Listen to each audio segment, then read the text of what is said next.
Pantalla. Listo, a partir de este momento comienza entonces la grabación. Voy a compartir mi pantalla. Aquí está.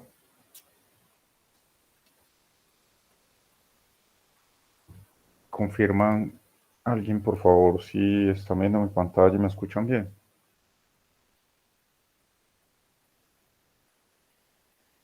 Sí, profe. Listo, gracias, Luisa.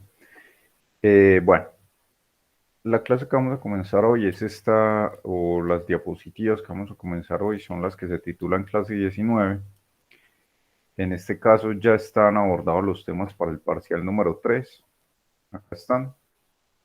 Van desde la clase 13 hasta la clase 18. Recuerden que es hasta la diapositiva 16 de esta clase 18. Creo que es la 16. Yo les escribí un correo aclarándoles. El parcial va a ser de hoy en 8, el próximo 20 de agosto de 2021. Yo ya les envié el correo antier, pero ahorita se los vuelvo a enviar para que lo tengan presente. Ya que habilité los temas del cuarto parcial, el cuarto parcial solo va a tener las clases 19, 20, 21, solo va a tener esas 3 diapositivas, así mismo fue el semestre pasado y el semestre antepasado, cuando di los cursos de probabilidad. Este último tema no es tan largo, pero sí va a ser muy importante para conectar con el curso de inferencia estadística, entonces no dejen de lado este curso, no dejen de lado estas clases para que puedan conectar bien con el curso de inferencia estadística. Esto es para los temas del parcial 4. Eso es lo que va a comenzar el día de hoy. Y recuerden, ya los temas del parcial 3 están abordados y va a ser de hoy en 8 días. Comencemos entonces con la clase 19. Esta clase 19 tiene dos partes.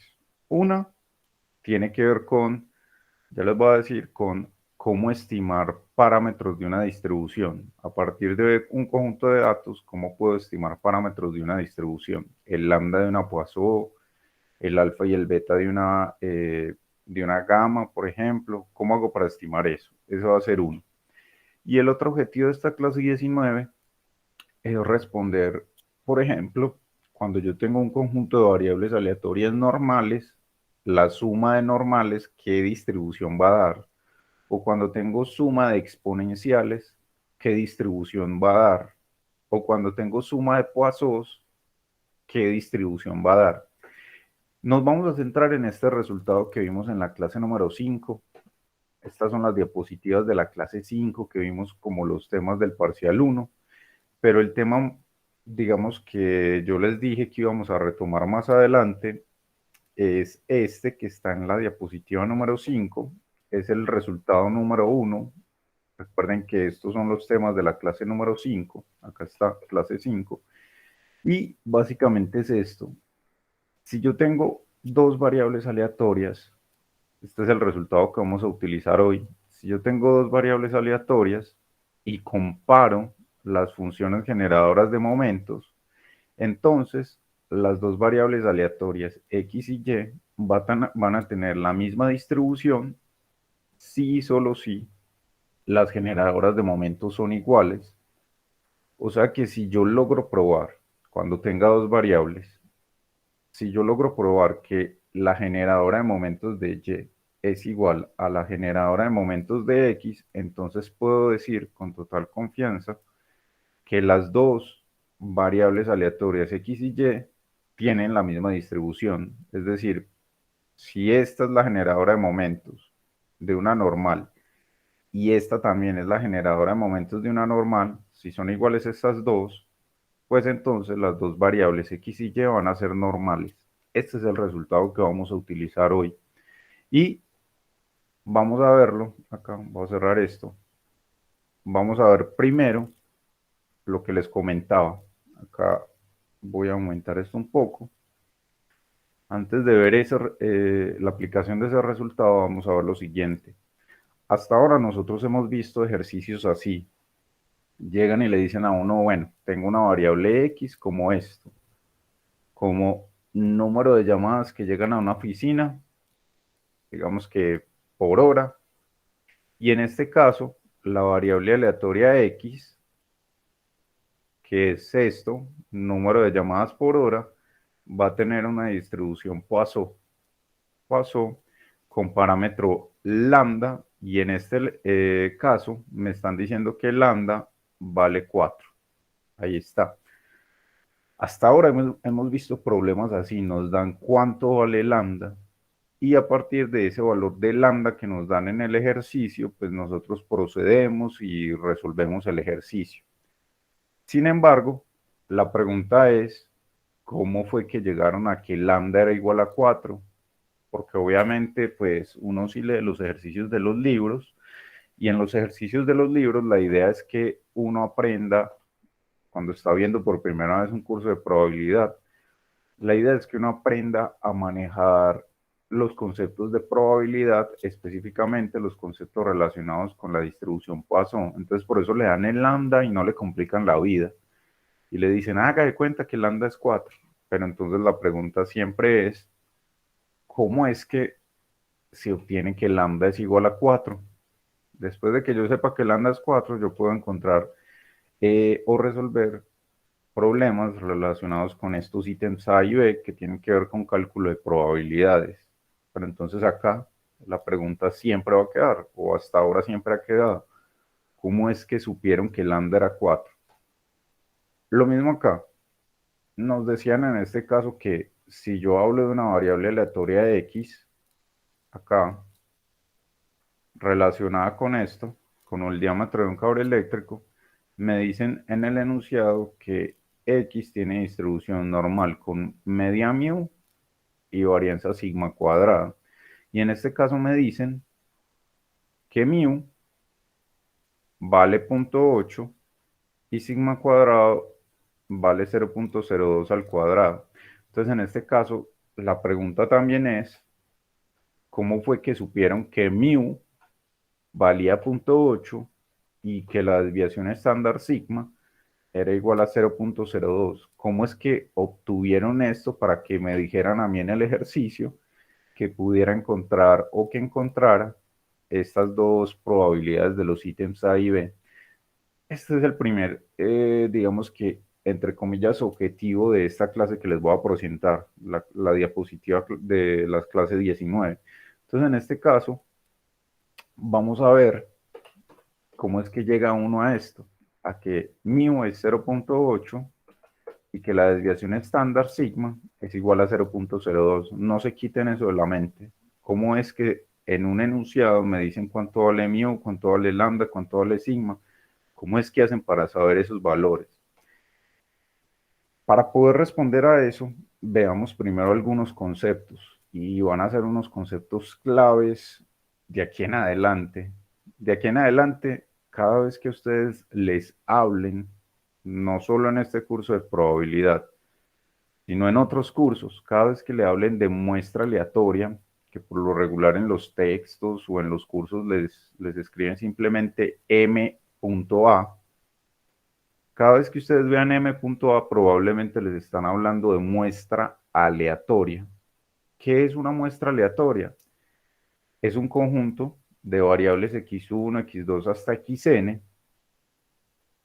En este caso es una muestra aleatoria de tamaño n porque tiene n variables, y decimos que es una muestra aleatoria de tamaño n con distribución f de x si ocurre esto: las x1, x2 hasta xn son mutuamente independientes. Y la otra condición es que la función masa de probabilidad o la función densidad de probabilidad, esto dependiendo obviamente de si son discretas o de si son continuas las variables aleatorias, la función masa de probabilidad o la función densidad de probabilidad de cada xi es la misma f de x. Entonces, en este caso, veamos acá, les voy a mostrar un ejemplo muy simple, pero sí es muy útil para entender qué es eso de muestra aleatoria. Suponga que usted quiera analizar esta variable. gastos promedio por familia. Familia al mes. Esta es una variable muy importante en economía, en finanzas, inclusive desde el punto de vista social es muy importante esta variable X. Entonces nosotros queremos analizar eso. ¿Cómo es que se comporta esa variable aleatoria gastos promedio por familia al mes? En este caso, para poder, digamos que analizarla, yo necesito tomar datos de ella y entonces en este caso lo que hago es buscar n familias, familia 1, familia 2, voy a poner incluso familia 3 y así sucesivamente hasta la enésima familia. En este caso, ¿qué significa o qué representa esta X1? Esta X1 es o está relacionada con gastos mensuales, familia 1. Esta va a ser la variable X1. ¿Qué va a ser la variable X2? Pues va a ser lo mismo, gastos mensuales, familia 2. Y así sucesivamente hasta la enésima familia. Entonces en este caso tengo, miren que la variable es la misma, gastos mensuales. Pero en este caso yo voy, le pregunto o voy y tomo una muestra aleatoria de la población con relación a esa variable. Vengo y tomo los gastos mensuales de la familia 1, gastos mensuales de la familia 2, de la familia 3, hasta la enésima familia. En este caso yo las estoy denotando con X mayúscula todas, porque en este punto yo no he ido a tomar los valores, simplemente voy a denotar X1 como los gastos mensuales de la familia X1, de la primera familia, pero yo no he ido a hacer la encuesta, yo no he ido a preguntarles cuáles son sus gastos mensuales. Entonces, en este punto, antes de ir a hacer la encuesta, esto es una variable aleatoria. Lo mismo X2, lo mismo X3, lo mismo XN. ¿Qué se debe suponer en este caso? Se debe suponer lo siguiente. Primero, que X1, X2 hasta XN son mutuamente independientes. Mutuamente independientes. ¿Por qué se debe asumir que son mutuamente independientes? Pues obviamente para que los valores que yo pregunte de gastos mensuales en la familia X1 no tengan nada que ver con los gastos mensuales de la familia X2. Tienen que ser familias distintas y que no estén relacionadas entre ellas. Entonces, en este caso, debo garantizar eso. Cuando se garantiza eso, pues uno dirá que las variables X1, X2 hasta Xn son mutuamente independientes. Esa es la primera condición para que algo o un conjunto de variables sean muestra aleatoria. Y la segunda condición es que las X u Y tienen la misma función masa de probabilidad si ellas fueran discretas o si ellas fueran continuas, la misma función densidad de probabilidad. Eso se puede garantizar ya que, digamos que todas las variables se relacionan con una misma. Así yo hable de X1, variable aleatoria X1, variable aleatoria X2, variable aleatoria X3 y variable aleatoria Xn, así esté hablando de distintas variables aleatorias, todas ellas se relacionan con una misma variable aleatoria, que es la variable aleatoria X, gastos mensuales por familia, esa es la variable de interés. Y en este caso, pues yo asumo que X tiene una distribución f de X, en este caso. Entonces, si X tiene una función de distribución, por ejemplo, normal, gamma, beta, Poisson, pues obviamente como esta X1 proviene de ella, pues esta también va a tener la misma distribución. Como esta X2 proviene de ella, pues también va a tener la misma distribución F, y lo mismo X3 y lo mismo hasta Xn. Es decir, todas las XY tienen la misma función densidad de probabilidad. Esto que hay acá, si cumple estas dos condiciones, 1 y 2, se va a llamar muestra aleatoria. Veámoslo acá. Tengo un conjunto de variables aleatorias, X1, X2 hasta Xn. Digo que son una muestra aleatoria si tienen, en este caso, que X1, X2 hasta Xn son mutuamente independientes, o sea, X1 no tiene nada que ver con X2 ni con X3, y que no tengan nada que ver significa simplemente que son valores que no tienen que ver el uno con el otro, en el sentido de que si yo encuesto la familia 1 no tiene nada que ver con la familia 2, y así sucesivamente. Pero obvio, todas ellas se relacionan en el sentido de que representan la misma variable, gastos por familia, solo que estos son gastos por familia 1, gastos de la familia 2, hasta gastos de la familia XN, o la familia N. Y la segunda condición es que todas tienen o la misma función densidad de probabilidad o la misma función masa de probabilidad f de x, que es la de la variable original. En este punto, me gustaría que me hicieran preguntas con respecto a qué significa una muestra aleatoria, qué dudas les surgen cuando les hablan de muestra aleatoria. ¿Habían escuchado hablar de una muestra aleatoria antes? ¿Se imaginaban que era esto o nunca lo habían visto?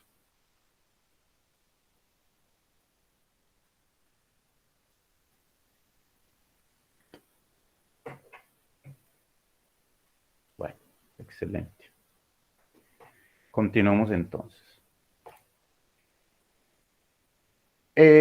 Digamos que esas dos condiciones 1 y 2, estas dos que hay acá, se pueden resumir en esto.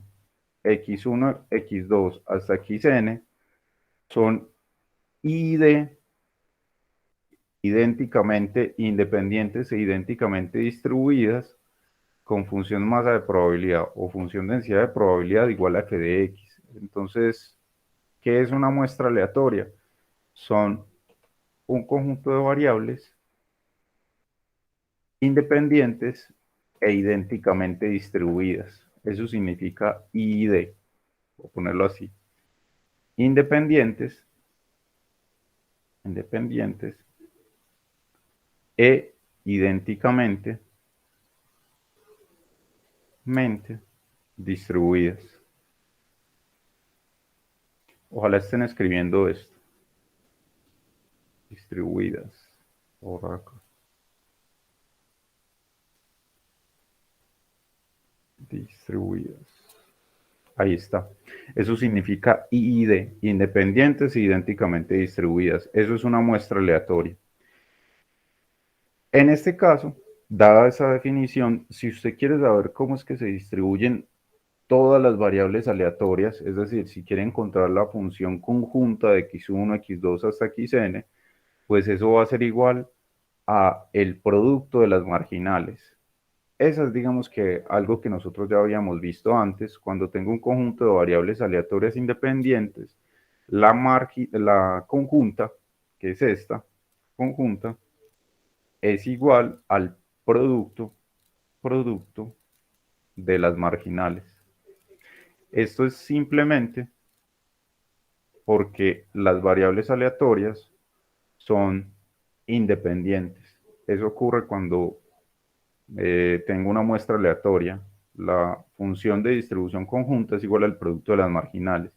Y esto a su vez se puede escribir así, donde esto que hay acá representa al símbolo productoria.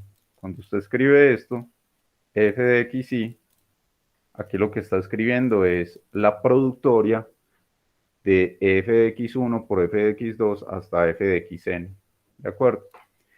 Y en este caso, si esta función de distribución f de x, que puede ser discreta o continua, depende de un parámetro o de un vector de parámetros θ, este que hay acá, pues la conjunta, la función de distribución conjunta de todas las variables que dependen de teta, acá está, va a ser igual a la productoria de las marginales y cada una de las marginales va a depender de teta. En este caso, veamos un ejemplo. Vamos a suponer que tenemos una muestra aleatoria de una población con distribución exponencial y esa exponencial va a tener solamente un parámetro, el parámetro beta. En este caso, ¿cómo escribirían ustedes la conjunta f de x1, x2 hasta xn? Y acá, obviamente, como esto depende del parámetro, como esto depende del parámetro beta, entonces acá escribiríamos dado el parámetro beta. Esto sería igual a ¿qué?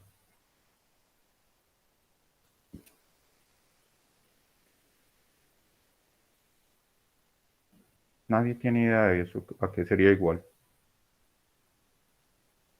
Camilo Gil García, ¿a qué sería igual eso? Camilo, ¿me escucha?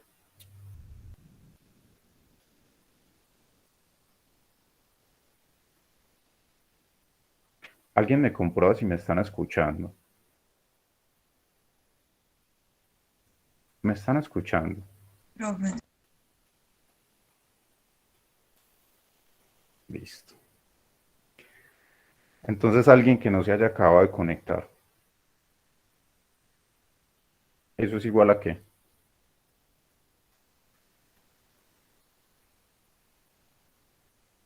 Bueno, yo les sugiero que se despierten. Esto es la productoria desde igual 1 hasta n de f de x, y si están acostados, despiértense. Y esto es la productoria de f de x y dado beta, dado el parámetro del cual depende en beta. Y esto a su vez es igual a ¿qué? ¿A qué es igual la función densidad de probabilidad de una beta? ¿Ustedes recuerdan cuál es la función densidad de una beta?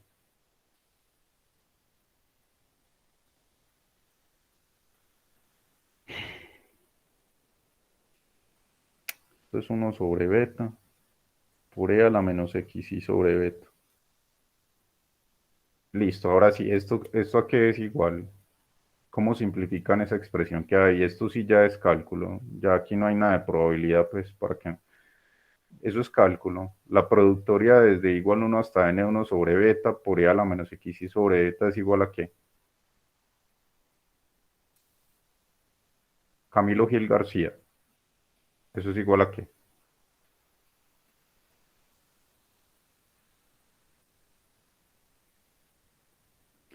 Eso es igual a 1 sobre beta a la n por e a la menos sumatoria de las xy sobre beta. Y esto desde 1 hasta n. Eso es simplemente la productoria de 1 sobre beta por 1 sobre beta por 1 sobre beta hasta n veces. Por eso es que queda 1 sobre beta a la n por e a la menos sumatoria de las xy sobre beta.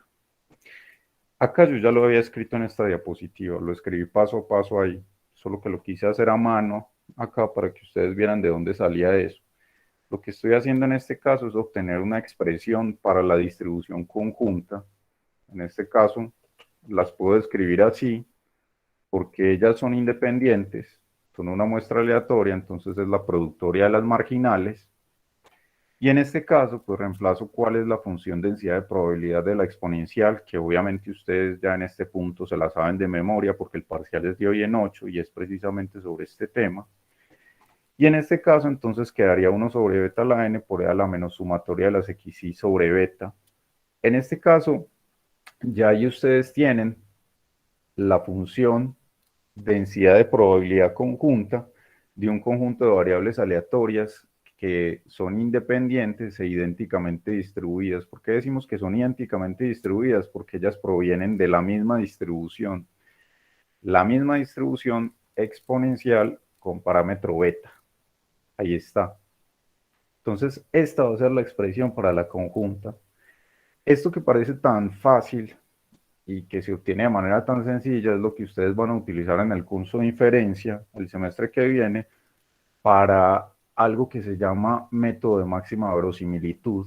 Entonces, por eso es que es tan importante que ustedes en este punto se despierten y traten de participar, porque si no voy a entender como que primero no tienen ningún interés en lo que les estoy explicando y segundo, pues se van a perder la oportunidad de entender un concepto que si usted es de estadística debería interesarle, una muestra aleatoria. ¿Ustedes con qué creen que van a trabajar toda su vida si se gradúan como estadísticos?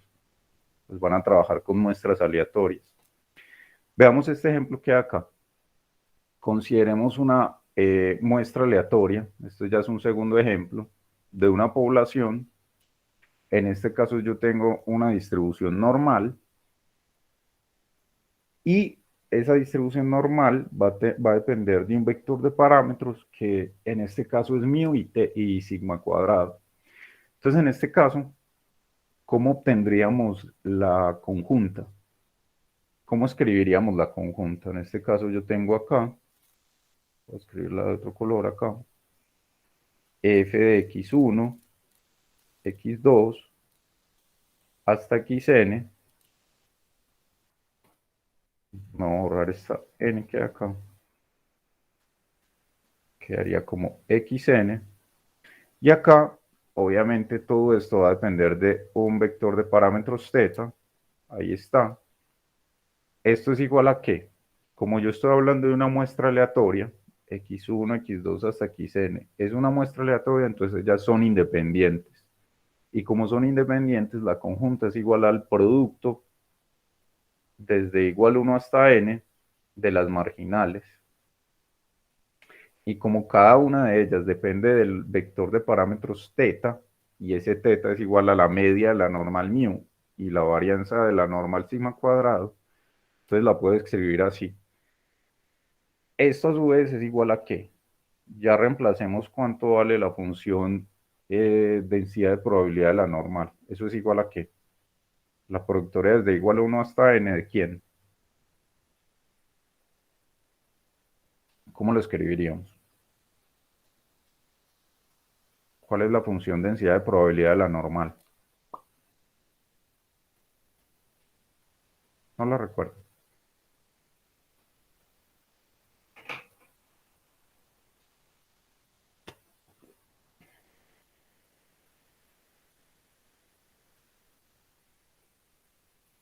¿Cuál es?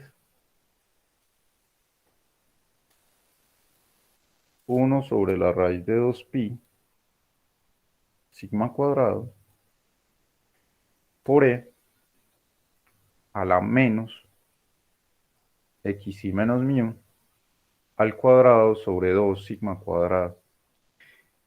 ¿Y cómo simplificaríamos esta expresión? Eso sería igual a ¿qué?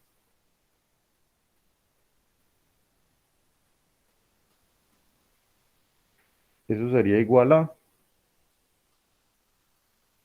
1 sobre 2pi sigma cuadrado a la n medios por e a la menos sumatoria desde igual 1 hasta n de las xi menos mu, esto al cuadrado sobre 2 sigma cuadrado. Esta es la expresión de la conjunta. Esto que parece acá tan simple, porque estamos simplemente obteniendo una fórmula, esa fórmula les va a ayudar a ustedes muchísimo para algo que se llama el método de máxima verosimilitud, que encuentren la conjunta de una muestra aleatoria. Si en este momento, digamos que no me están poniendo cuidado, no hay problema con eso. Cuando retomen las diapositivas, miren paso por paso y antes de ver la diapositiva, digamos que sigue, que es el desarrollo de este ejercicio paso a paso, traten de hacerlo manualmente para que ustedes entiendan cómo es que construyen la función densidad de probabilidad conjunta para este ejemplo de un conjunto de variables aleatorias normales con media, mínima y varianza sigma cuadrado. Traten de hacerlo a mano para que ustedes lleguen a esta misma expresión. Y es muy importante que no les queden vacíos, es decir, que usted entienda paso a paso cada uno de estos renglones de tal manera que lo que sigue después en el próximo curso sea digamos que algo muy transparente, algo muy limpio. Entonces, Imagínense ustedes qué pasaría, por ejemplo, si yo tuviera un conjunto de variables aleatorias o una muestra aleatoria que proviene de una gama. ¿Cómo escribirían ustedes la conjunta? Eso se las dejo a ustedes como tarea. Entonces, yo ya tenía lo que escribí a mano, ya lo tenía acá escrito. La conjunta es igual a la productoria de las marginales. Reemplazo en este caso la función densidad de probabilidad de la normal. Está la expresión. Esto es lo que les digo a ustedes que deberían tener en una tabla de distribuciones. En una tabla deberían tener cada una de las distribuciones, su media, su varianza, su función generadora de momentos y demás, de tal manera que sea fácil después simplemente ir allá y buscar en esa tabla. Y acá, organizándola, me quedaría así. Esta aquí de acá es la función de densidad de probabilidad conjunta para este caso, para el caso de una muestra aleatoria que proviene de una normal. Acá está, es esta. Ahora, otro concepto que es muy importante cuando usted esté trabajando con muestras aleatorias es saber cuándo estoy trabajando con muestras con reemplazo o con muestras sin reemplazo. Eso es muy importante.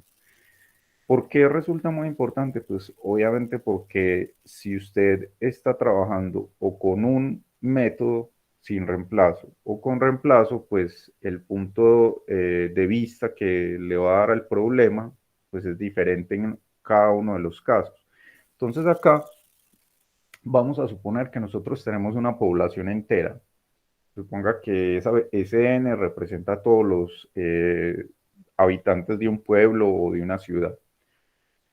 Y en este caso, pues la probabilidad de que usted seleccione a un individuo de ese pueblo o de esa ciudad o de ese municipio, pongámoslo en general más bien como municipio, pues la probabilidad de que usted seleccione a un individuo aleatoriamente, pues va a ser igual a 1/n.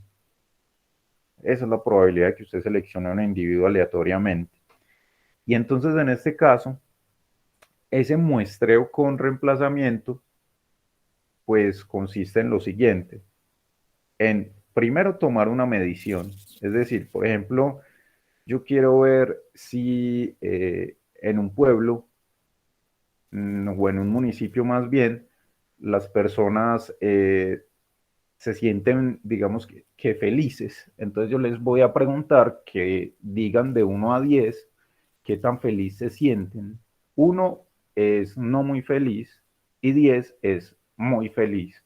Entonces en este caso voy a hacer esa medición a cada individuo o a algunos individuos de ese pueblo, de ese municipio, les voy a preguntar qué tan feliz se siente. Y entonces en este caso voy a seleccionar al principio a un individuo. Acá está, permítanme, voy a cerrar esto. Acá. Permítanme, voy a activar nuevamente esto, listo. Voy a preguntarle al primer individuo de este municipio qué tan feliz se siente antes de ir a hacerle la pregunta. Eso es una variable aleatoria, y justo cuando le pregunto, en ese caso ya se convierte en un valor o en un dato, valor o dato.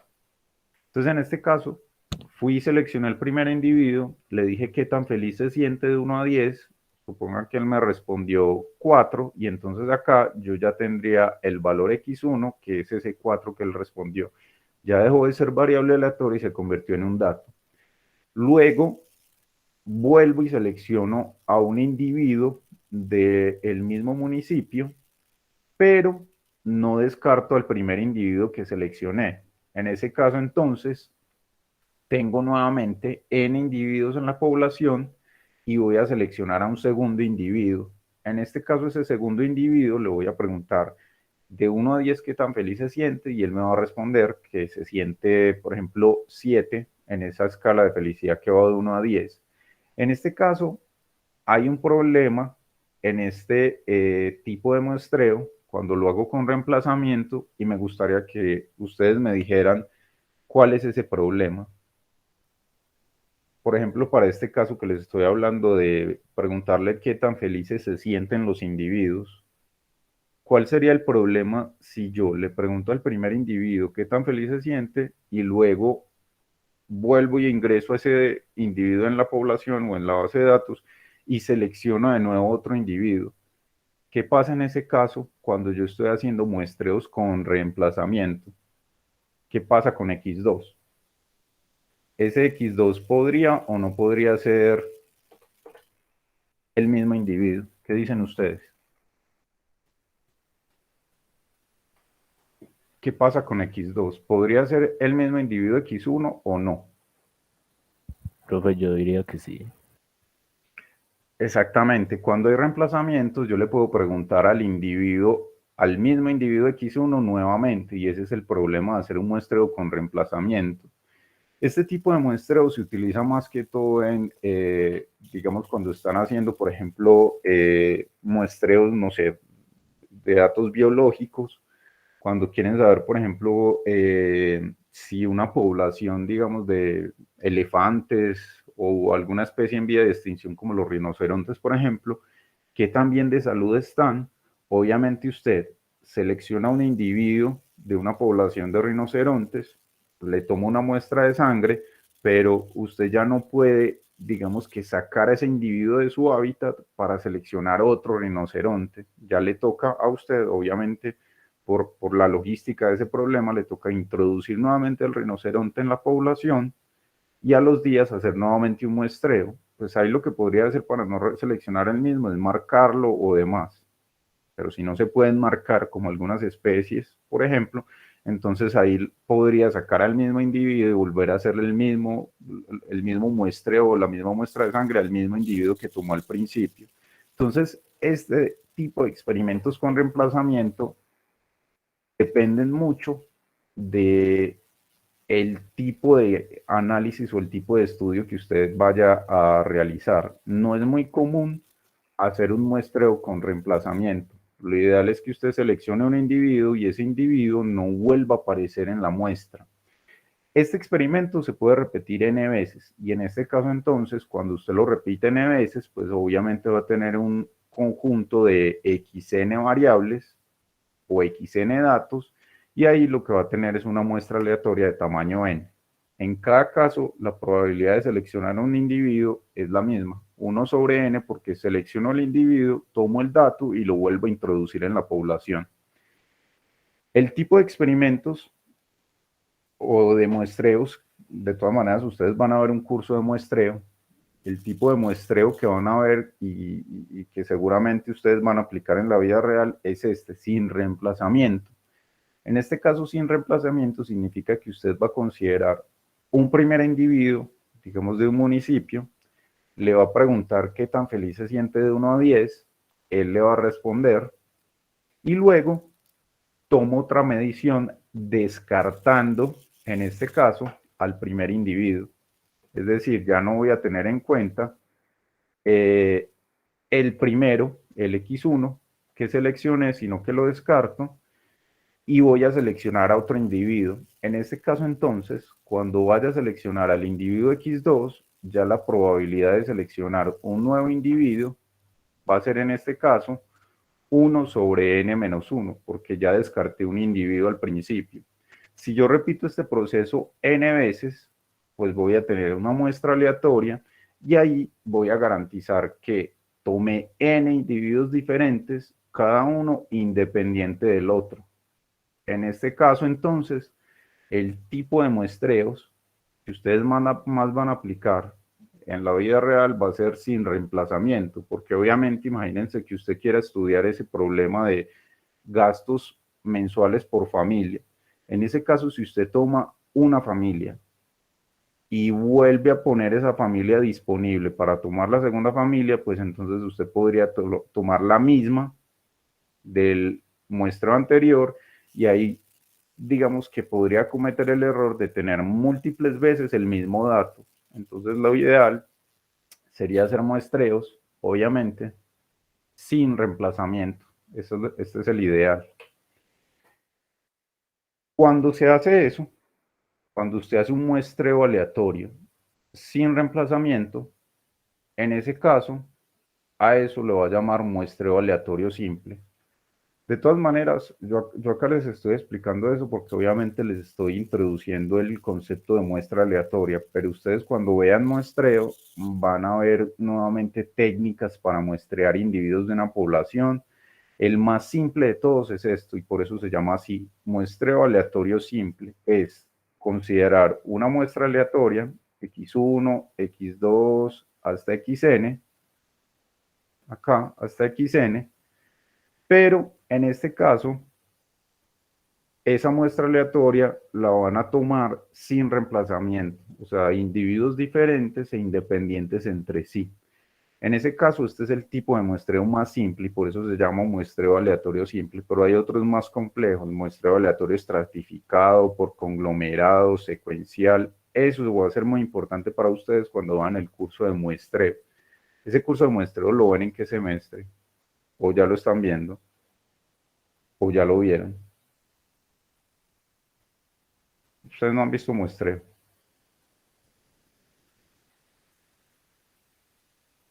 No tienen que ver muestreo. Yo creería que el próximo semestre o más adelante. Tienen prerequisito.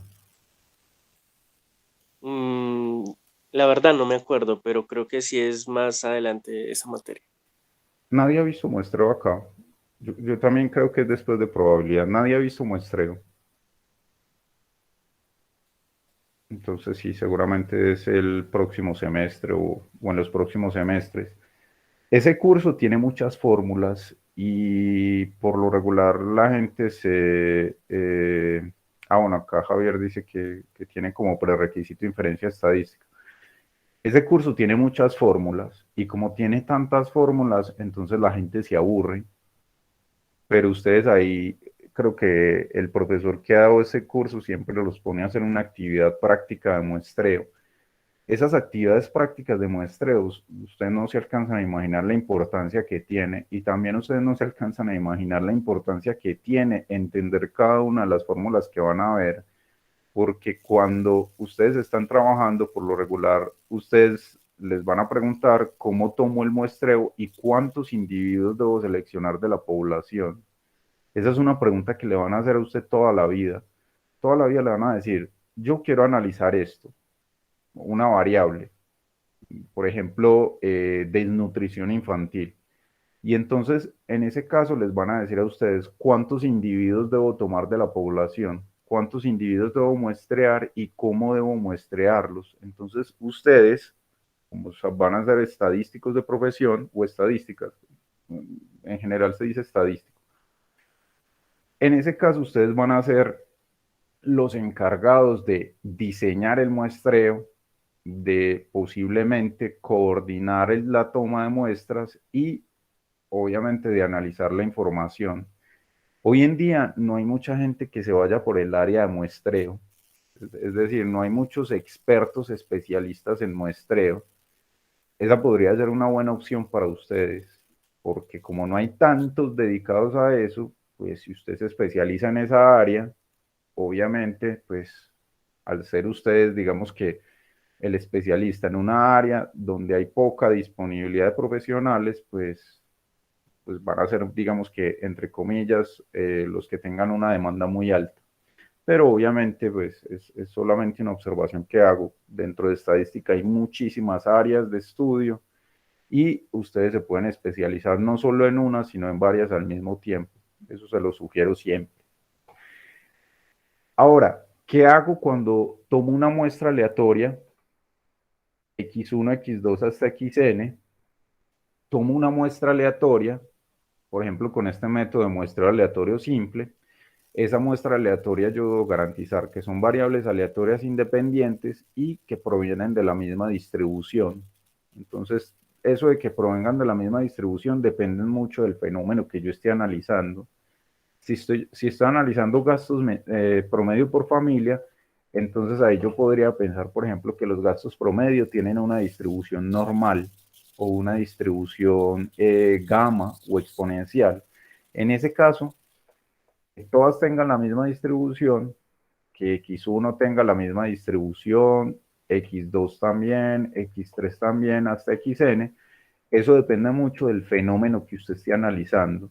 Si usted en vez de gastos promedio por familia estuviera analizando, por ejemplo, accidentes por semana en la Vía Las Palmas, entonces x1 sería accidentes de la primera semana, x2 accidentes de la segunda semana, x3 accidentes de la tercera semana y así sucesivamente hasta xn. Y en este caso, todas las x1, x2 hasta xn que se relacionan con accidentes por semana, pues yo podría decir que tienen distribución Poisson, porque es una tasa a accidentes por semana. O si estuviera analizando, por ejemplo, clientes por día en una sucursal bancaria, pues obviamente en ese caso, pues también x1, x2 hasta xn, yo podría modelarlas con una Poisson, ya que eso es una tasa, clientes por día. Entonces, ¿qué hago yo con esa muestra aleatoria? ¿Para qué es que se usa esa muestra aleatoria x1, x2 hasta xn? Esa muestra aleatoria tiene varios usos, entre ellos este que hay acá, el cálculo de algo que se llama estadístico simplemente o estadístico muestral, como ustedes lo quieran llamar. ¿Qué es un estadístico? Pues miren, es esto. Usted toma una muestra aleatoria de tamaño n de una población y estadístico es una función. Miren esto, un estadístico es una función de la muestra aleatoria. Entonces, en este caso, yo la voy a anotar acá por y. Y va a ser esa función que depende de la muestra x1, x2 hasta xn. Eso lo vamos a definir como un estadístico. ¿Cuáles son los estadísticos más frecuentes o más utilizados? Pues de hecho ustedes los conocen. Acá están la media muestral, por ejemplo, o la varianza muestral. Estos son dos estadísticos. ¿Por qué son dos estadísticos? Porque esto que hay acá depende de la muestra aleatoria. Es x barra, x con una raya encima que se suele llamar x barra. Miren que es una función de una muestra aleatoria y consiste en sumar las variables aleatorias en el numerador y dividir por n. Ahí entonces ustedes tendrían que el estadístico más utilizado, que se llama promedio muestral, es simplemente la sumatoria de las xy sobre n, y n es el tamaño de la muestra.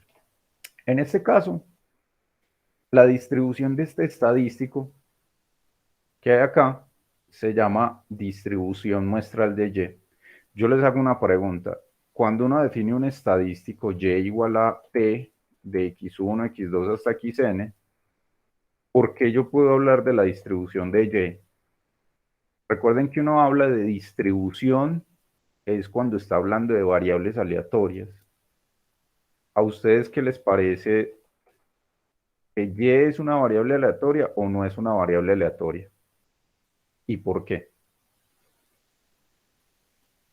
¿Y es o no es una variable aleatoria y por qué? ¿Qué dicen ustedes?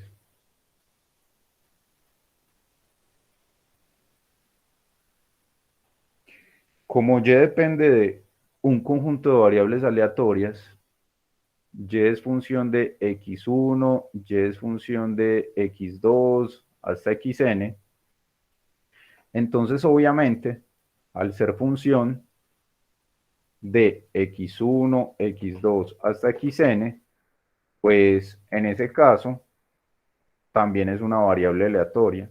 Es decir, y también va a tener una distribución.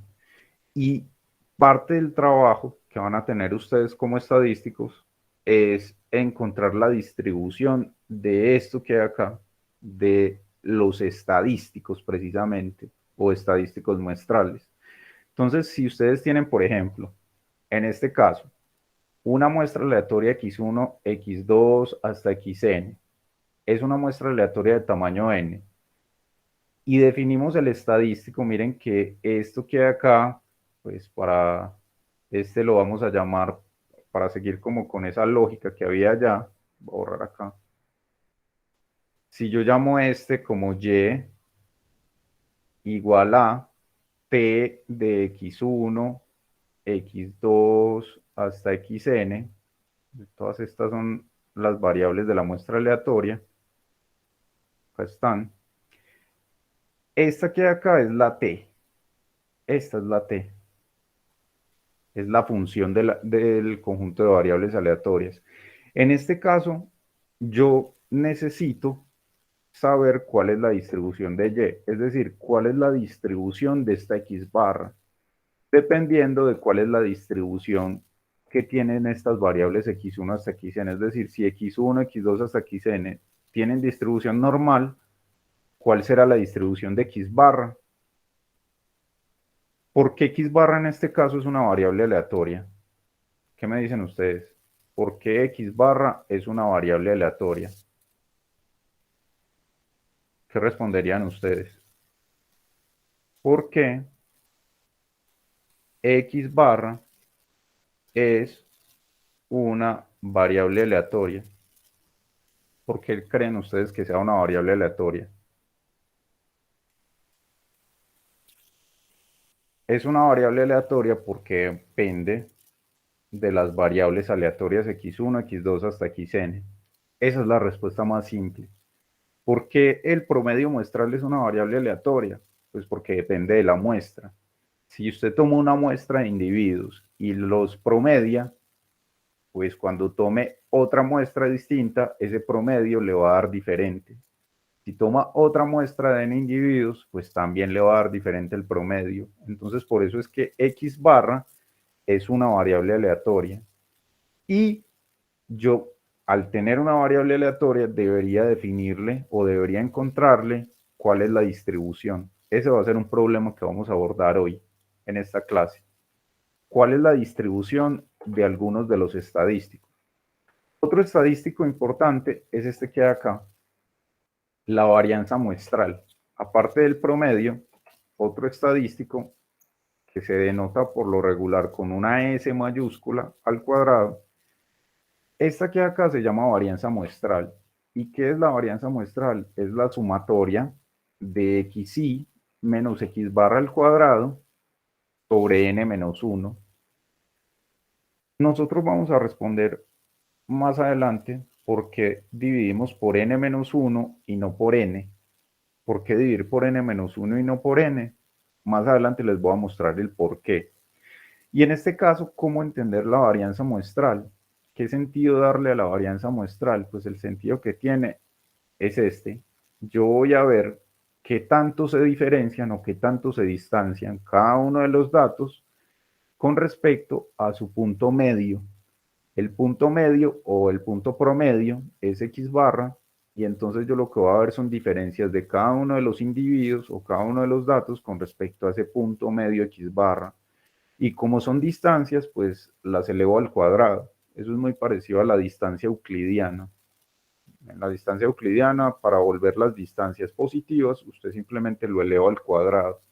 Y en este caso, cuando usted tiene esto y lo divide por el número de distancias, pues va a tener un promedio de esas distancias y eso le va a dar un indicio de cuál es la variabilidad. En este caso, usted si quiere puede dividir por n, pero yo les voy a mostrar más adelante que lo ideal no es dividir por n, sino por n menos 1. Más adelante les voy a explicar el por qué. En este caso está la fórmula que siempre se aplica. Cada vez que ustedes vean varianza muestral, van a recurrir a esta fórmula que hay. Sumatoria de las xi menos x barra al cuadrado sobre n menos 1. Esto apréndanselo de memoria. No busquen ni siquiera un papel donde tenga las fórmulas. Esto apréndaselo de memoria desde ya. Le va a facilitar bastante la vida más adelante. En este caso, cuando usted le saca la raíz cuadrada a esta, pues va a obtener lo que se llama desviación estándar muestral. ¿Por qué creen ustedes que tiene que sacarle la raíz cuadrada y no simplemente dejarlo al cuadrado? ¿Por qué creen ustedes que uno debe sacarle raíz cuadrada? ¿Cuál sería el sentido de sacarle raíz cuadrada? Ronald, ¿cómo? Por tener una mejor interpretación, no. Porque cuando las deja al cuadrado, esto está en unidades al cuadrado. Entonces, si yo estoy hablando, por ejemplo, de ingresos por familia, y esos ingresos están en miles de pesos, cuando hago estas distancias va a tener miles de pesos al cuadrado, y obviamente esa no es la unidad original. Entonces, como dice Ronald, uno le saca raíz cuadrada para eliminar este que hay acá y para llevarlo a las unidades originales o las unidades de la variable original, que son miles. Entonces ese es el sentido de sacarle raíz cuadrada a la desviación estándar muestral. Otro estadístico muestral tiene que ver con la covarianza muestral. Nosotros vimos la covarianza entre dos variables. Esta era la covarianza entre X y Y. ¿Cómo qué? Como la esperanza de X por Y. X por Y menos la esperanza de X por la esperanza de Y. Esta es la fórmula, es una Y, esta es la fórmula teórica para calcular covarianza. Sin embargo, obviamente usted la covarianza teórica nunca la va a conocer. ¿Qué es lo que le toca hacer en la vida real? Si usted está hablando, por ejemplo, del precio del dólar, acá dólar, y acá precio del petróleo, y usted quiere calcular la covarianza entre esas dos variables, pues obviamente usted no tiene un modelo matemático para ver cuál es el comportamiento de ambas. Usted lo que tiene que hacer es ir a tomar datos y estimar, dar un estimativo de esta covarianza teórica. En ese caso, usted lo que tiene que hacer es tomar dos muestras aleatorias, una relacionada con los precios del dólar, día 1, precio del dólar día 2, precio del dólar hasta el día N, y otra muestra aleatoria del precio del petróleo día 1, precio del petróleo día 2, hasta el precio del petróleo día N, y calcula la covarianza muestral. ¿Cómo se calcula la covarianza muestral ya con datos? Pues va a ser igual a la sumatoria desde igual 1 hasta n de xi menos su media muestral, xi menos x barra, por y menos su media muestral, y menos y barra, y cuando sume esos productos cruzados de distancias con respecto a cada una de sus medias, dividido por n menos 1. En este caso y barra, pues es igual que x barra, es la sumatoria de los y sobre n. Este que hay acá, voy a borrar acá, voy a borrar todo esto. Este que hay acá, permítanme que esto está como, ahora sí, está muy saturada. Esta que hay acá, que es la covarianza muestral, es la que ustedes van a encontrar finalmente, porque ustedes van a trabajar es con bases de datos. Entonces, esta es la que ustedes van a encontrar. Ustedes van a encontrar que esa covarianza muestral es 1, 5, 8, 30, 1000, 1.000.000. Eso es la covarianza muestral. Y esta covarianza muestral es la que les va a ayudar a estimar la covarianza teórica, que es la que ustedes han calculado hasta ahora, pero la han calculado con modelos teóricos que obviamente existen solamente en el papel, en los ejercicios. Pero ese modelo teórico depende, obviamente, de la experiencia de quien cree el modelo y demás, pero por lo regular no se conoce. Por lo regular usted lo que tiene es un conjunto de datos, y con ese conjunto de datos puede encontrar esta que hay acá, que yo la llamo S sub XY, covarianza muestral entre X y Y que se define de esta manera que hay acá. Esa es la covarianza muestral. Y así como se define la covarianza muestral, pues también se va a definir la correlación muestral. Esta es también la que ustedes van a encontrar con los datos. ¿Qué es la correlación muestral o cómo es la fórmula? Pues va a ser muy parecida a la correlación teórica. Recuerden que la correlación teórica nosotros la denotábamos como ρ y era igual a, permítanme un momento acá, yo cierro este. Acá.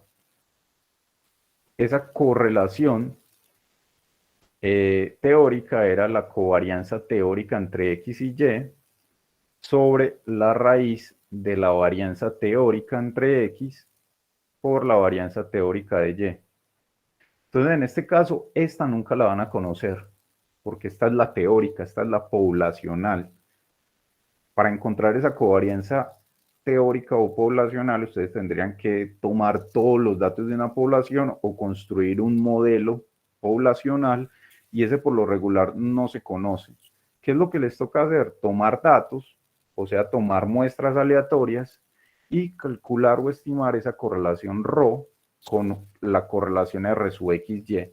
En este caso es R sub XY es igual a la covarianza muestral, esta que aparece acá, la ponen en el numerador, miren que es muy parecida a esta fórmula, dividido por las desviaciones estándar muestrales.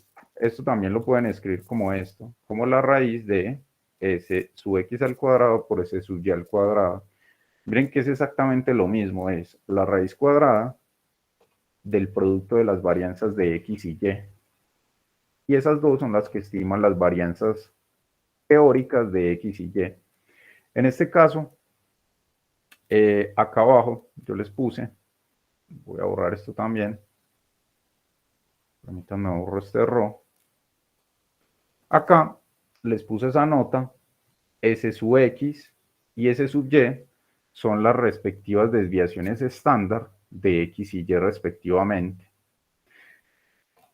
Acá, pues, les pongo cuál es el objetivo principal cuando ustedes definen estadísticos muestrales. El objetivo de definir estadísticos muestrales es estimar parámetros poblacionales. ¿A qué me refiero con eso? A esto. Si yo tengo que dos variables aleatorias X y Y son las que yo voy a analizar, son las de interés, donde mu sub X es la esperanza de X, miren que esta es la esperanza teórica, la que ustedes calculaban a mano con modelos, mu sub Y es la esperanza de Y, la que ustedes también calculaban con modelos, sigma X es la varianza de X, sigma Y al cuadrado es la varianza de Y, sigma XY lo voy a denotar como la covarianza entre X y Y ρ sub XY lo voy a denotar como la correlación entre X y Y. Entonces, si ustedes quieren estimar todos estos parámetros, mu sub X, mu sub Y, sigma X al cuadrado, sigma Y al cuadrado, sigma XY y ρ sub XY, entonces lo que ustedes tienen que hacer como estadísticos es tomar muestras aleatorias de tamaño n, o sea, una x1, x2 hasta xn y y1, y2 hasta yn, y utilizar o encontrar estadísticos muestrales. En este caso, entonces, mírenlo. X barra me va a servir para estimar a mu sub x. Y barra me va a servir para estimar a mu sub y.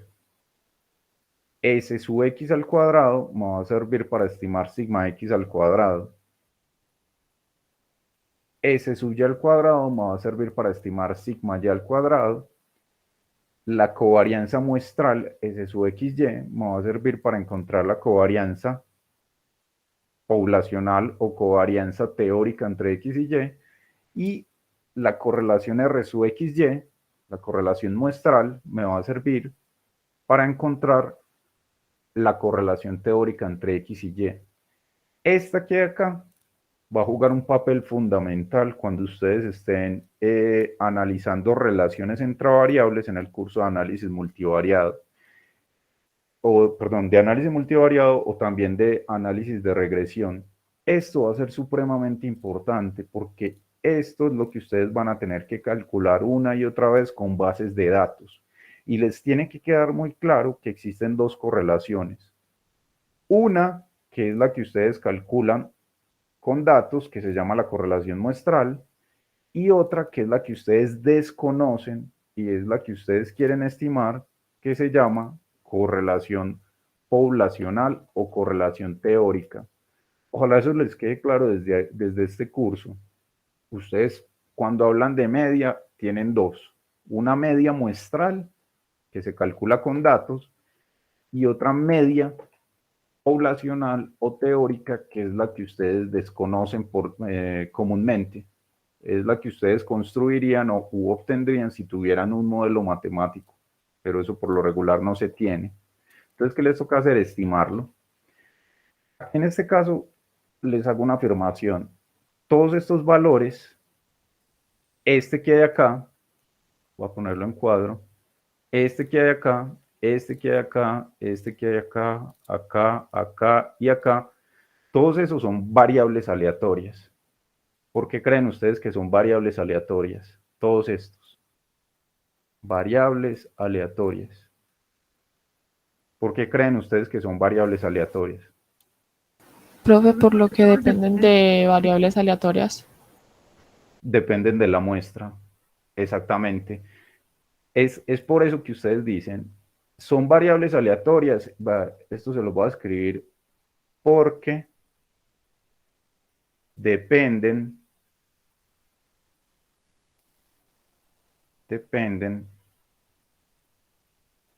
de la muestra o de las muestras.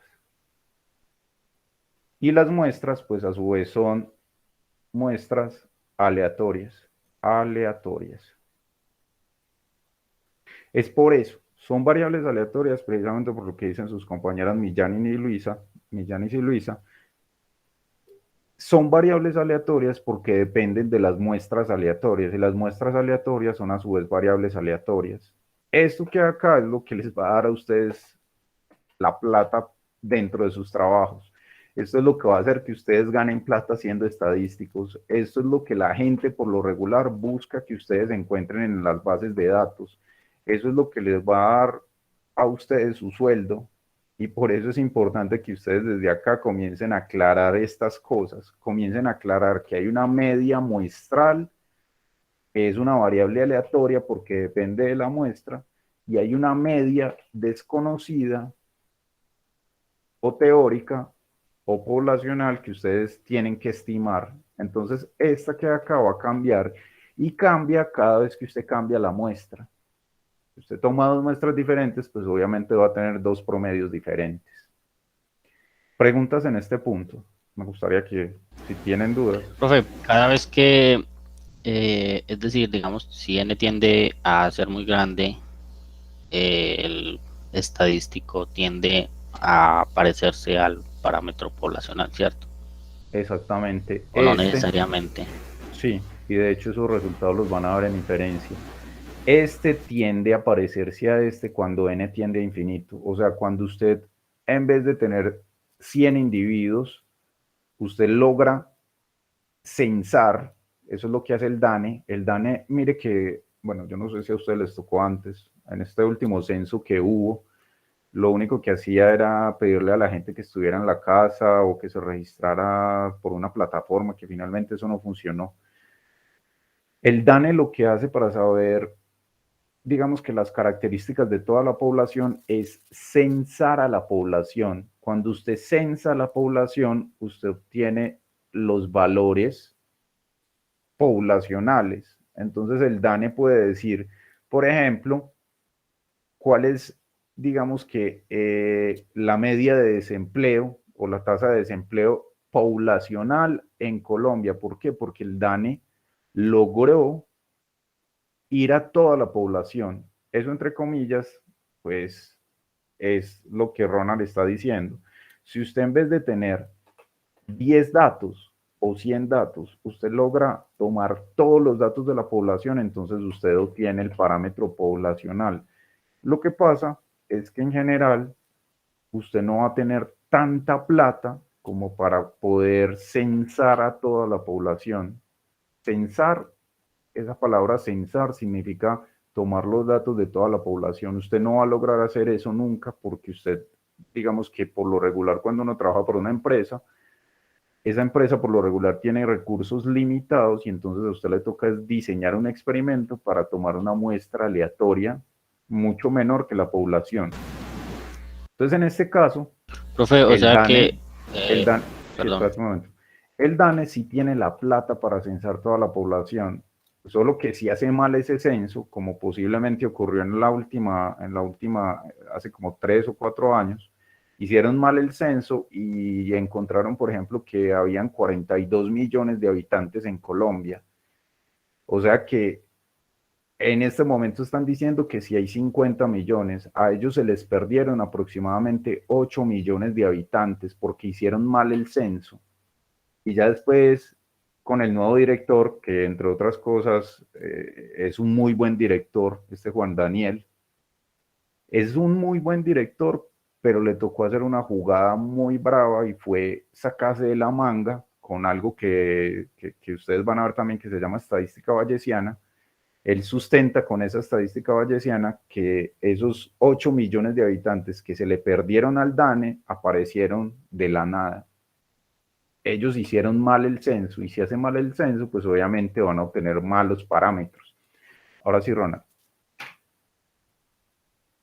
Profe, lo que voy a decir es que, o sea, que cuando uno va, pues es como lógica la pregunta, pero supongo que para elegir el tamaño de la muestra deben haber modelos. Mi pregunta es si es importante el presupuesto, pues por lo que decía, en los modelos existe una variable que, digamos, dependa del precio, pues como el presupuesto Sí. que hay para el tamaño de la muestra. Sí. Sí, cuando ustedes, eso es lo que les estaba diciendo ahorita, cuando ustedes vean el curso de muestreo van a ver muchas fórmulas, y dentro de todas esas fórmulas de muestreo van a ver una que depende del costo de muestreo por unidad. Entonces, obviamente usted siempre quiere tener muchos individuos en la muestra, pero si cada uno de esos individuos muestrearlo cuesta mucho, pues obviamente se le eleva el precio del muestreo y entonces eso va a ser inviable desde el punto de vista económico. Entonces ahí, cuando vean muestreo, van a ver tipos de muestreo restringidos por el costo total del experimento. El DANE se gastó 300.000 millones de pesos aproximadamente censando la población en Colombia y lo hicieron mal. 300.000 millones de pesos y lo hicieron mal. Pero bueno, eso no. O sea, quiero aclarar nuevamente con eso que a pesar de que el DANE se gastó eso, no se lo gastó el actual director del DANE. El actual director del DANE, eso vale la pena mostrárselos a ustedes. Esto me parece excelente lo que está haciendo el DANE hoy en día.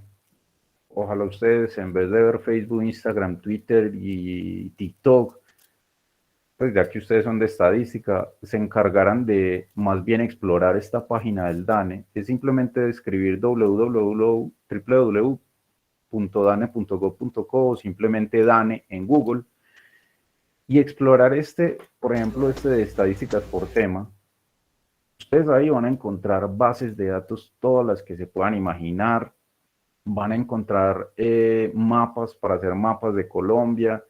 Van a encontrar informes. Esos informes son muy importantes porque cuando ustedes están escribiendo conclusiones, pues obviamente esas conclusiones usan cierto lenguaje técnico y es importante que ustedes, por ejemplo, acá le voy a dar clic en estadísticas por tema directamente. Miren que acá hay bases de datos, por ejemplo, de exportaciones. Ahí está, lo voy a dar a por ejemplo. Ellos tienen aquí algunas conclusiones y acá, en esto de series históricas, ellos tienen las bases de datos y además de esto tienen las fichas metodológicas, la metodología. Yo de ustedes, siendo de estadística, trataría de explorar esto lo más que pueda. Yo lo hago, pero porque soy profesor y porque soy un gomoso de todas estas cosas. Ustedes deberían hacerlo por la formación que están teniendo. Profe, hay algo muy curioso ahí. Sí, dígame. En esa página yo también a veces la curioseo mucho y es la forma de definir los índices, por ejemplo, no sé, el índice de pobreza o ese tipo de cosas, o sea, como cuando uno los lee y los interpreta, se da cuenta que la situación en el país está, o sea, la definen como de una manera muy maquillada, por decirlo así.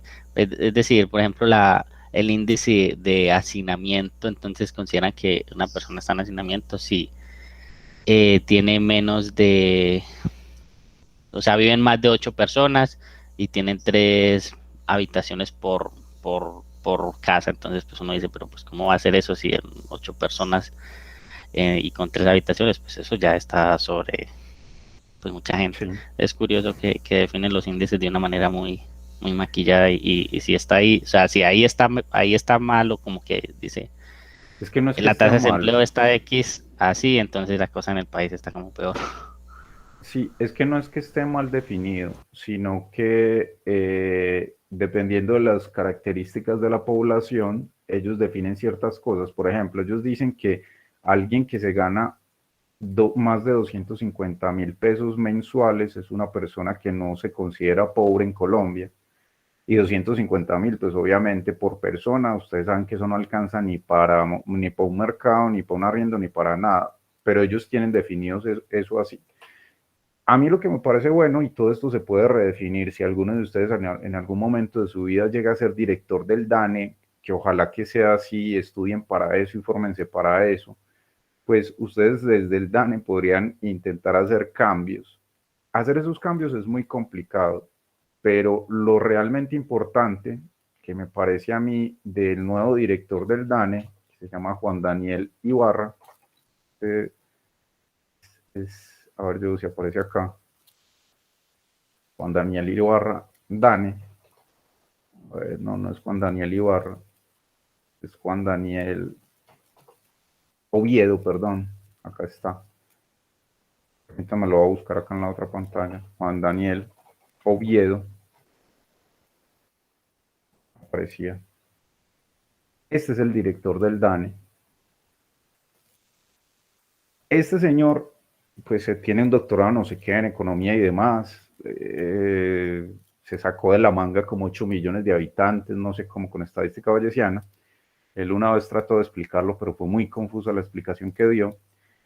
Este señor tiene algo que es muy positivo y es que estableció transparencia con las bases de datos y con el análisis que hacen de las bases de datos en este sitio web del DANE. Él volvió transparente eso. Una cosa es que le digan a uno, los colombianos vamos muy bien en tasas de desempleo y que uno no sepa por qué. Y otra cosa muy distinta es que les diga, los colombianos vamos muy bien en desempleo.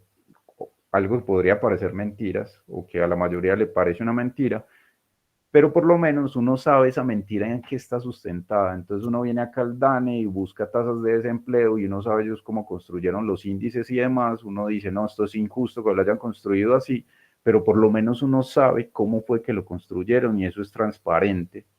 Entonces, en ese sentido, me parece que el trabajo de este señor es muy bueno. En ese sentido, es muy transparente a la hora de mostrar la información y la metodología de esa información. Y este sitio web no era así hace años. Este sitio web cambió mucho y cambió para bien. Yo les sugeriría a ustedes que vieran este. Y hay otro que también es este me parece muy bueno, ya que ustedes están con esto de estadística. Se llama datos.gov.co. Cuando ustedes escriben datos.gov.co y se van acá a visualiza, ustedes acá van a encontrar bases de datos sobre todos los temas que se puedan imaginar y son bases de datos disponibles y abiertas. Entonces, por ejemplo, puntaje de datos de IFES por departamento y demás. Si ustedes se vuelven gomosos con darle clic, por ejemplo, no sé, a esta, puntaje de IFES por departamentos, acá se va a abrir este sitio web y va a aparecer la base de datos, hay algunos resultados y demás. Si usted decide, por ejemplo, le voy a dar clic acá acá está, o acá en este de una vez, exportar. Si usted decide descargar la base de datos y leerla desde el RStudio y analizarla por usted mismo, y si quiere obtiene este mismo gráfico o gráficos diferentes, usted va a ganar bastante. Ustedes ya vieron un curso de bases de datos. Sería importante que ustedes comenzaran a explorar estos sitios web y comenzaran a sacar sus propias conclusiones de bases de datos reales. Yo hago eso y con algunos de los estudiantes de otros cursos lo que hago es explorar bases de datos reales, bases que saco de este sitio web, por ejemplo, o del DANE. Pero bueno, eso era un paréntesis que tenía para hacerles estos comentarios. Entonces, en este caso, volviendo a nuestro tema, estos son los estadísticos que se toman con bases de datos reales y estos que acá son los parámetros poblacionales que por lo regular ustedes nunca van a conocer, sino que los van a estimar. Esa es como la conclusión de esta diapositiva que hay acá. Veamos un ejemplo En este caso, Profe, una voy a... última pregunta respecto a la anterior.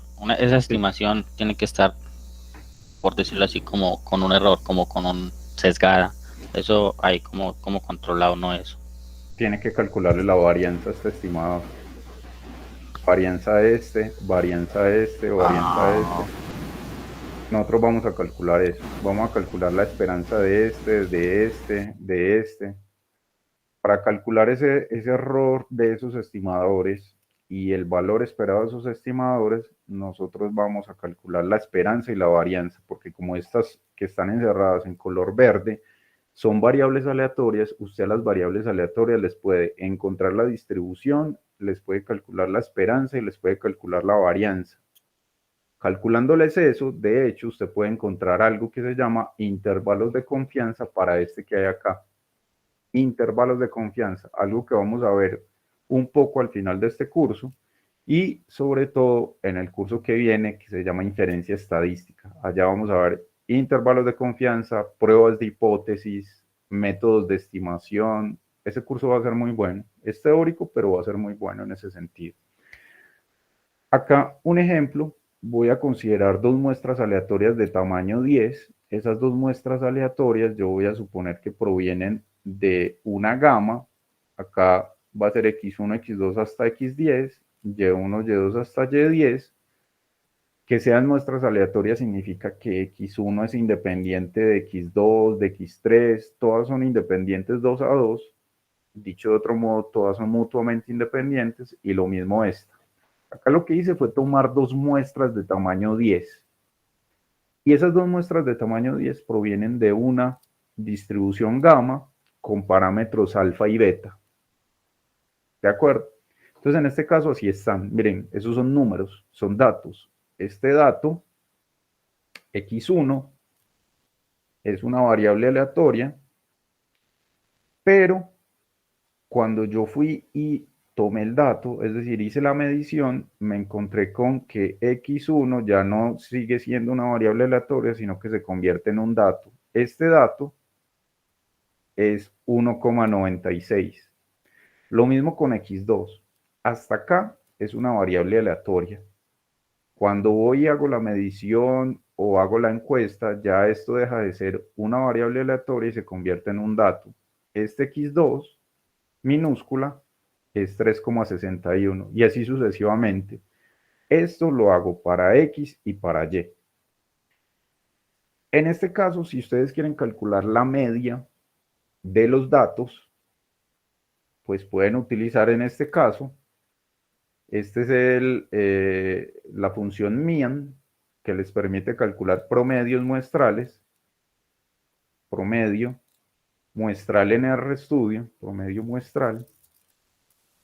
Acá ustedes obtienen el promedio muestral. Mire, antes de ir a tomar los datos, ustedes tienen una variable aleatoria x barra. Es variable aleatoria, pero cuando toman los datos, ya esto se vuelve en una x barra pequeñita y esta x barra pequeñita es 4,1. Si ustedes cambian la muestra, toman una muestra diferente, como acá, y, cambiamos la muestra, miren que ya entonces usted tiene una x barra, que es variable aleatoria, y esa variable aleatoria va a tomar otro valor chiquito, y barra, que es este que hay acá, 4,3. Miren que si usted cambia la muestra, obviamente va a cambiar el valor de x barra. Y esas muestras se pueden promediar con la función mean del R. Es supremamente importante que ustedes se vayan acostumbrando a estas funciones que le ayudan a ustedes a calcular promedios reales, promedios de conjuntos de datos, con mean y min. Y miren que acá yo lo que tengo son dos resultados de dos muestras aleatorias diferentes de la misma distribución, muestra aleatoria 1 y muestra aleatoria 2. La muestra aleatoria 1 la llamo x1 hasta xn y la muestra aleatoria 2 de la misma variable gamma la llamo y1, y2 hasta yn. En este caso, si usted quiere calcular las varianzas muestrales, pues existe la función en el R que se llama var. Esta es la varianza muestral, S al cuadrado. Esta S al cuadrado, cuando yo tomo los datos, se convierte en una S sub X pequeñita, y esta S sub X pequeñita es este valor que hay acá. 5,50 es la varianza muestral de las X. La varianza muestral de las Y, que es otra muestra, miren que en este caso también la estimo con la función var, va a ser la S cuadrado, acá también va a ser de, si quieren lo ponen de Y, cuando toman la muestra, pues se va a convertir en una S pequeñita, y miren que en este caso nos dio este valor. Miren que cuando usted cambia las muestras, los valores de las varianzas muestrales obviamente van a cambiar. Entonces, ¿qué tiene que garantizar usted si solamente va a depender de una muestra? Aquí yo consideré dos muestras de una gama. ¿Qué pasa si usted solamente puede tomar una sola muestra? Solo X1, X2 hasta aquí Xn, y no dos muestras acá como X y Y. Entonces lo que tiene que garantizar es que tomó una muy buena muestra, porque miren que si usted cambia la otra o toma otra muestra, pues obviamente los valores van a cambiar. Y si estos valores cambian mucho, uno con respecto al otro, significa que usted tomó la muestra muy mal. Es un indicador. Por eso es que usted tiene plata solo para tomar una muestra, tome esa muestra lo mejor posible. Por eso es que ustedes van a ver un curso que se llama muestreo, y otro curso también muy importante más adelante que se llama diseño experimental. Ese sí que va a ser importante. Muestreo y diseño experimental. Si usted quiere encontrar las desviaciones estándar muestrales, pues está esta función SD. Ese SD proviene de la palabra standard deviation, que traducido al español significa literalmente desviación estándar, y este es básicamente esta S sub X, la raíz de ese cuadrado, y cuando yo tomo los datos, pues se convierte en una S chiquita, y miren que cuando usted cambia de muestra, se va para la muestra de las Y, pues miren que así sea, la misma variable, gamma, yo acá estoy con ese Y, cuando cambio de muestra, pues miren que ese Y cambia también, pero lo importante es que este y este son parecidos. Acá también, aunque difieren un poquito más, este y este son parecidos. Y este también son parecidos. Son dos muestras distintas de la misma variable aleatoria gamma, pero son dos muestras bien tomadas, porque cuando yo comparo los resultados de ambas muestras, pues los promedios son parecidos, las varianzas son parecidas y las desviaciones estándar también son parecidas. Si usted quiere calcular la covarianza muestral, existe una función en el R que se llama cov. Esa es la covarianza muestral, la S de XY. En este caso, yo quise ver cuál era la covarianza entre las dos variables o entre las dos muestras X y Y que provienen de la misma gama, y en este caso me dio esta covarianza 0.25, y la correlación, existe esta función cor, que es la que me permite encontrar R sub XY. Mire la correlación que nos dio. Esta correlación también se puede interpretar de la misma manera en la que yo les mostré a ustedes la interpretación de correlación poblacional. Eso que les decía que estaba entre 0 y 1, 0 y .3, .3 y .6, .6 y .8. Allá yo les decía que había correlación débil, correlación fuerte y correlación moderada. En este caso es una correlación débil, precisamente porque las dos muestras aleatorias, muestra 1 que se relaciona con las X y muestra aleatoria 2 que se relaciona con las Y, estas dos muestras yo las tomé de manera independiente la una de la otra, o sea que la correlación entre X y Y me tiene que dar muy cercana a 0. Tiene que ser una correlación muy débil, porque obviamente la X y la Y no van a estar muy relacionadas la una con la otra. Como muestra aleatoria son independientes. a pesar de que provengan de la misma distribución gamma. En este caso, para responder la pregunta que les hacía al principio de esta clase, ¿cómo es que se estiman alfa y beta, que son los parámetros de la gamma? ¿Cómo es que estimamos ese alfa y cómo es que estimamos ese beta? Pues miren, usted sabía cuando vimos las propiedades de la gamma que la esperanza de una gamma es alfa por beta y la varianza de una gamma es alfa por beta al cuadrado.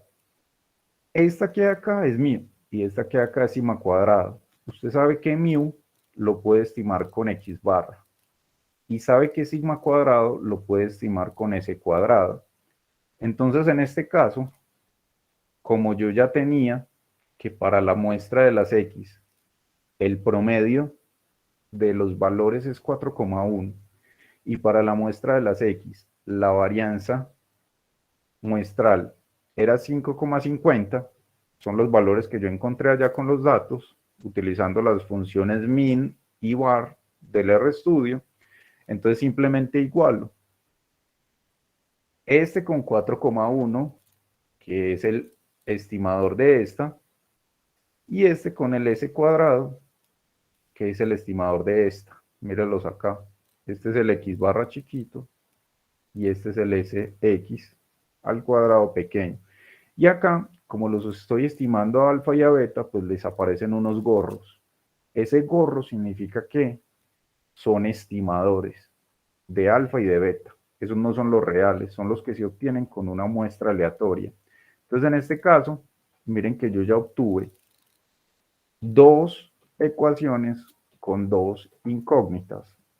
En este caso, entonces, yo lo que puedo hacer, vámonos acá, es despejar de la una, por ejemplo, alfa, reemplazarla acá, para que quede todo en términos de beta, y despejándolas me encuentro con que una forma de estimar el alfa es 3,05 y una forma de estimar el beta es 1,34. Si yo no hiciera esto con la muestra, ¿alguien me va a hacer una pregunta?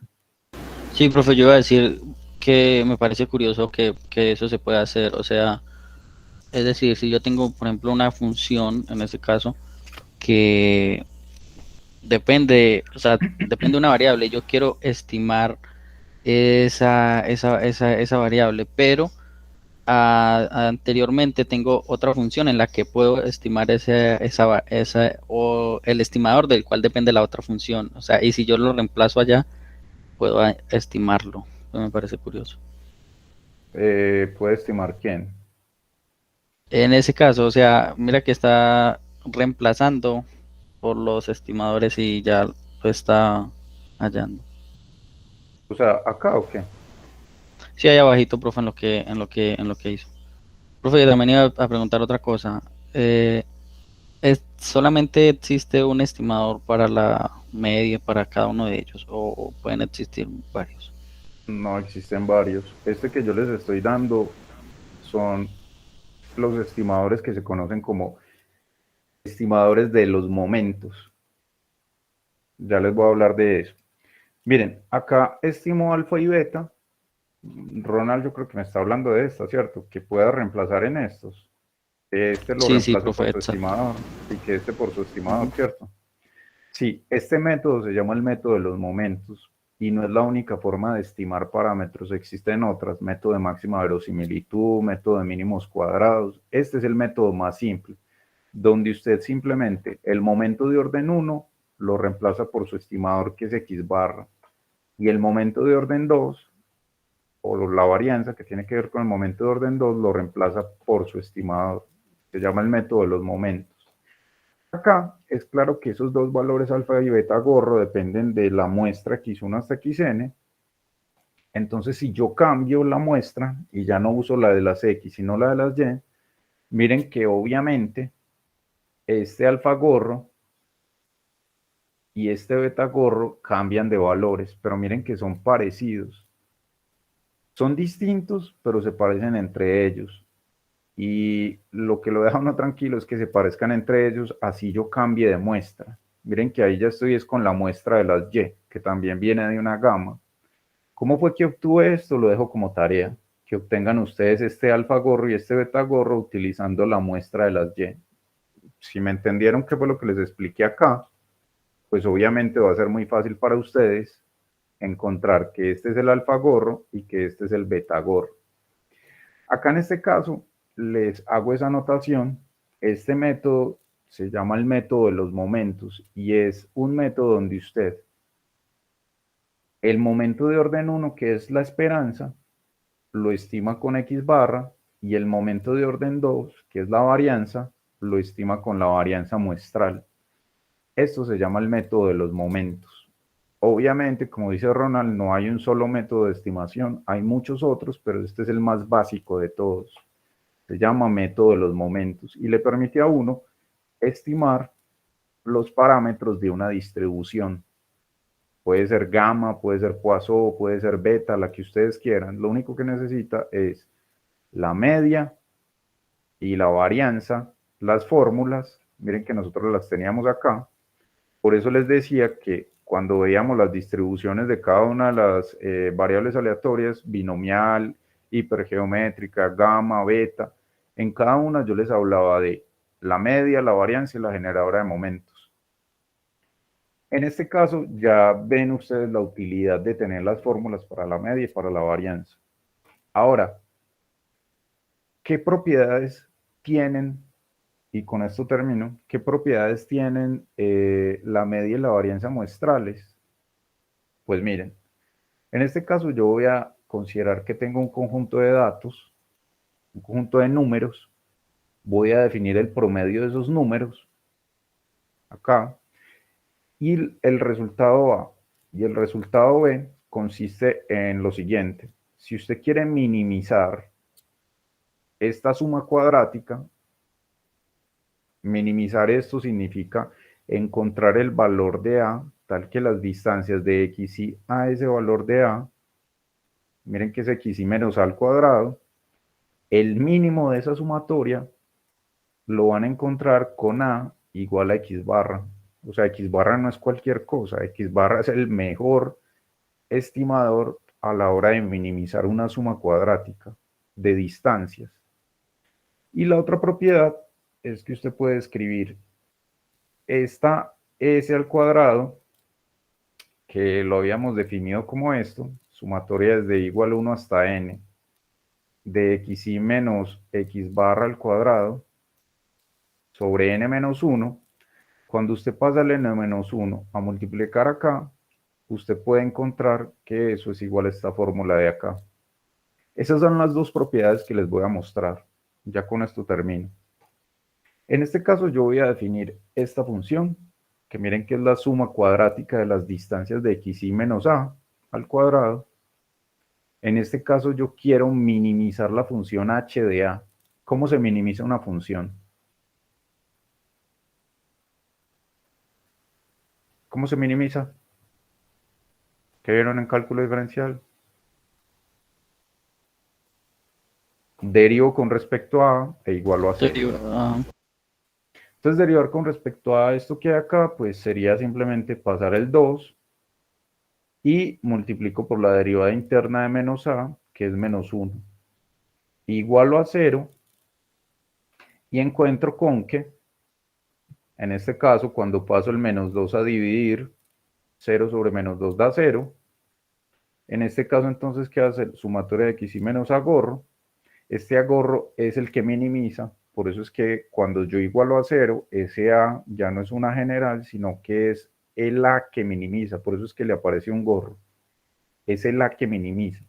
Entonces, en este caso, separo las dos sumatorias.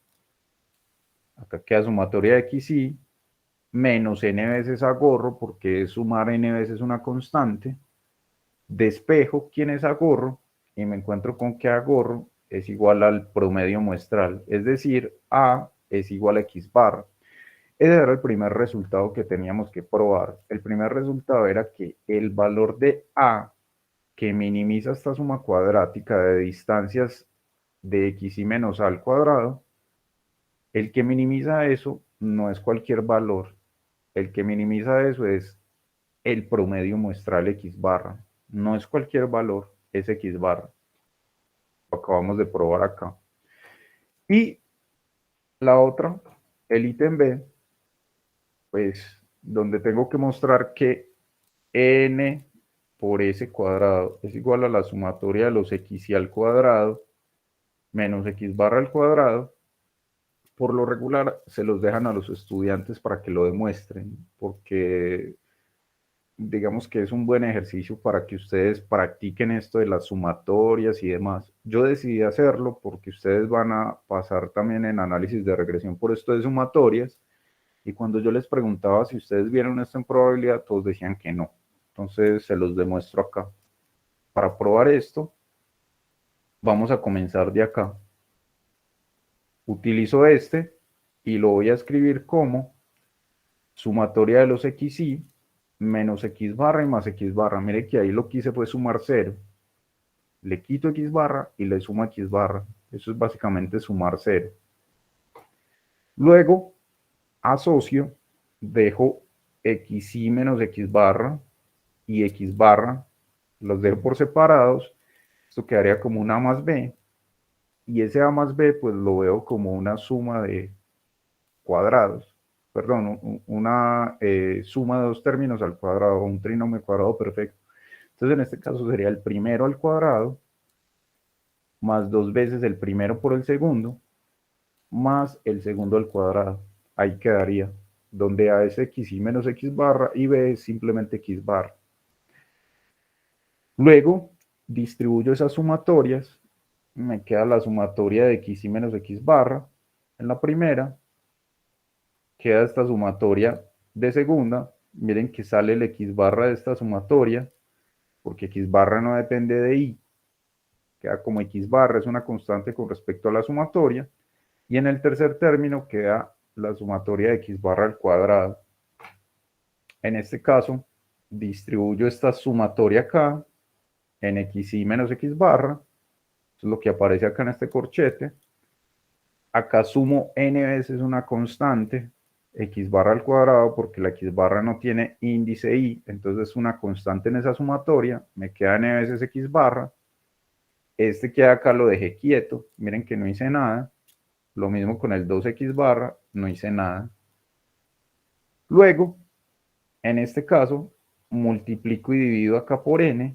Miren que eso fue lo que hice, es básicamente multiplicar por 1.